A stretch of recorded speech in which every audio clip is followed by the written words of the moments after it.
તમે મૂડીવાદ વિશે તો સાંભળ્યું જ હશે, પણ ઊંડાણપૂર્વક તેની વ્યાખ્યા, તેની સમજ કદાચ તમને નહીં ખબર હોય. તો આ મૂડીવાદ શું છે? કે આ દેશમાં મૂડીવાદ અનુસરવામાં આવે છે? ભારત દેશમાં મૂડીવાદ છે કે નહીં? તો આ વિડીયોમાં આપણે ઊંડાણપૂર્વક વિગતવાર ચર્ચા કરીશું મૂડીવાદ શું છે.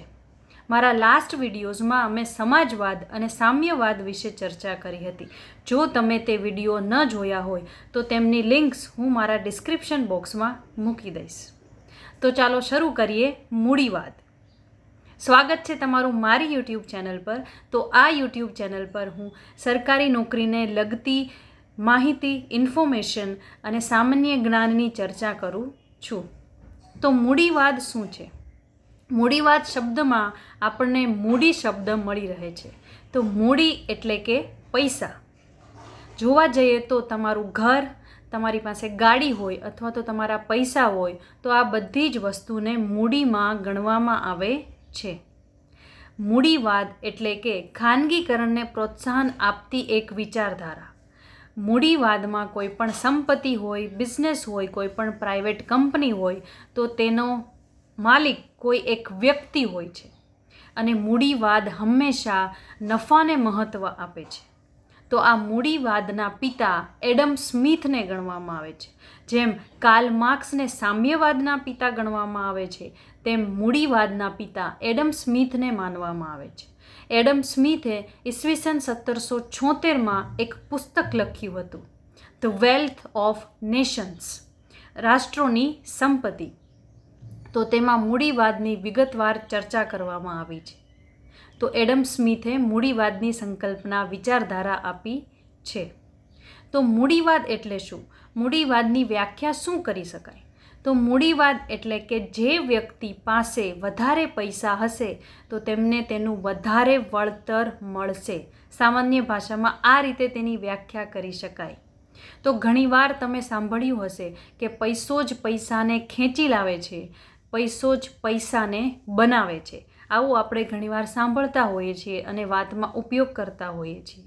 તો જે વ્યક્તિઓ પાસે ખૂબ પૈસા હોય છે તે પોતાનો પૈસો, પોતાની મૂડી કોઈ પણ બિઝનેસમાં, કંપનીમાં, વેપારમાં રોકે છે અને તેનો નફો મેળવે છે.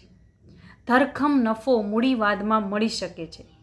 તો જોવા જઈએ તો ભારત દેશમાં સમાજવાદ પ્લસ મૂડીવાદનું અર્થતંત્ર અનુસરવામાં આવે છે. તો ભારત દેશમાં મિશ્ર અર્થતંત્ર છે તેવું કહી શકાય. તો મેં મારા સમાજવાદના વિડીયોમાં આ વાત કરી હતી.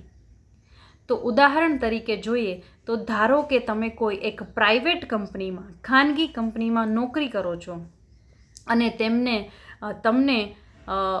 એનો પગાર મળે છે, તમને વેતન મળે છે, પણ તે કંપનીને જે નફો મળે છે, જે બેનિફિટ્સ તેને મળશે, તે નફો ફક્ત ને ફક્ત તે કંપનીના માલિકને, તે કોઈ વ્યક્તિને જશે અને તેને લાભ થશે. તો મૂડીવાદ હંમેશા નફાને મહત્ત્વ આપે છે, નફાને કેન્દ્રમાં રાખે છે. અહીં કાર્યને ઓછું મહત્ત્વ હોય છે અને પૈસાને વધારે મહત્ત્વ હોય છે, નફાને વધારે મહત્ત્વ આપવામાં આવે છે.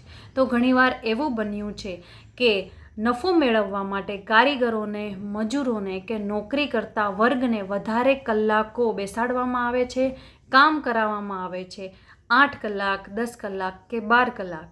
તો તેમાંથી ઘણીવાર તેમના ઉપર અત્યાચાર થાય છે, અન્યાય થાય છે અને તેને વધારે ક્ષમતા કરતાં વધારે કામ કરાવવામાં આવે છે નફો મેળવવા માટે. તો આવી જ રીતે તેમાંથી સામ્યવાદની સંકલ્પના, સામ્યવાદનો જન્મ થયેલો છે તેવું માનવામાં આવે છે. તો સામ્યવાદ, સમાજવાદ અને મૂડીવાદ અલગ અલગ વસ્તુઓ છે, વિચારધારાઓ છે. તો મૂડીવાદ માટે હંમેશા નફો મહત્ત્વનો છે, જ્યારે સામ્યવાદમાં જરૂરિયાત મુજબના પૈસા, વેતન કે મહેનતાણું મળે છે. તમારી જરૂરિયાત જો વધારે હોય તો વધારે વેતન મળશે, ઓછી હોય તો ઓછા પૈસા મળશે, ભલે તમે વધુ કામ કરો. પણ ત્યારે મૂડીવાદમાં કોઈ એક વ્યક્તિ, ખાનગી સંપત્તિ છે તેની અને કંપની છે, એનો નફો તેને વ્યક્તિને મળે છે. ભલે તે વ્યક્તિની જરૂરિયાત થોડીક છે, સીમિત છે, પણ તેને જે નફો મળે છે, ધરખમ નફો, તે પણ તેને પોતાની સંપત્તિનો છે તેવું માનવામાં આવે છે. મૂડીવાદ ખાનગીકરણને વધુ પ્રોત્સાહન આપે છે.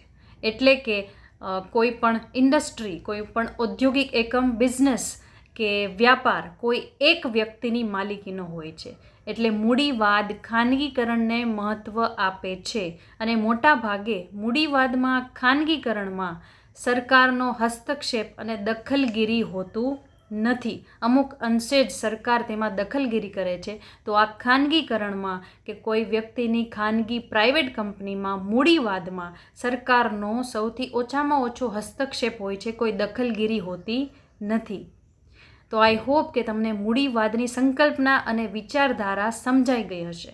જો તમે સામ્યવાદ અને સમાજવાદના વિડીયો ન જોયા હોય તો લિંક ડિસ્ક્રિપ્શન બોક્સમાં છે, ખાસ કરીને જોઈ લેજો.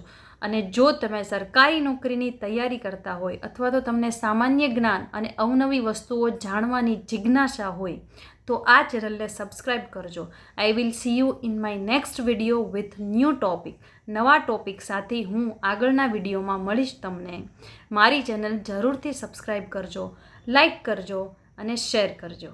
Take care. બાય.